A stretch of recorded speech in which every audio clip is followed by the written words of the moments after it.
even try to school you.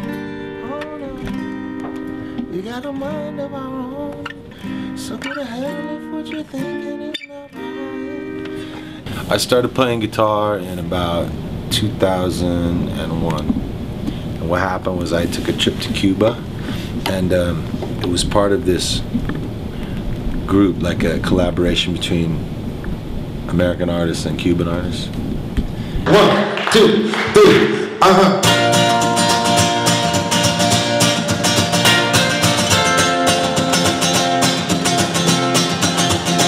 It's like the words are so important. And then I started to play guitar, and the melody became as important as the words.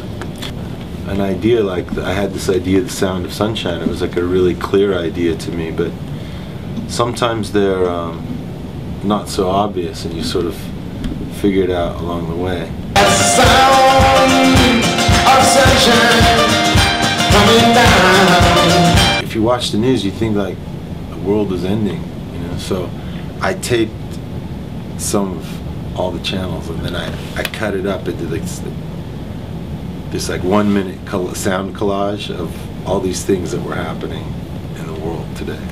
And so I started to write songs from those things. But I just want that to be the start, and at the end of the record I want the songs to be like commercial for life. I want my songs to be like a commercial for love, for nature, for peace, for moving through fear, and connecting with other people.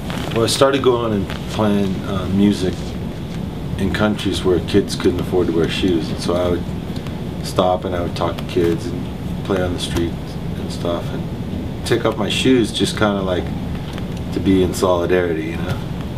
And they would laugh at me hysterically because my feet were so tender I couldn't even take 3 steps, you know. And so I went a week, I went a month, a year, and then 10 years, almost 11 years now. And to commemorate sort of this anniversary of 10 years, because I never really spoke about it, I never talked about it in interviews really, it was just something that was my own sort of personal solidarity, you know. And but after 10 years I was like, you know, I've learned a lot from this, and maybe there's a way I could help other people. So we partnered with this organization called Souls for Souls, and they provide critically needed footwear for children and people in natural disasters or in parts of the world where kids just can't afford shoes.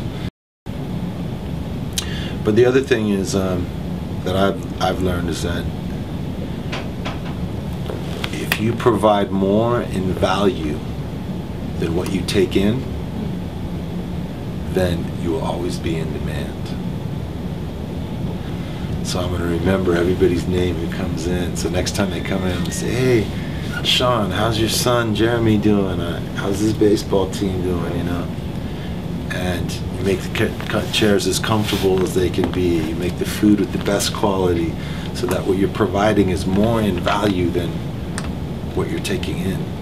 And then what happens is people always come back, and they tell other people, and they come back.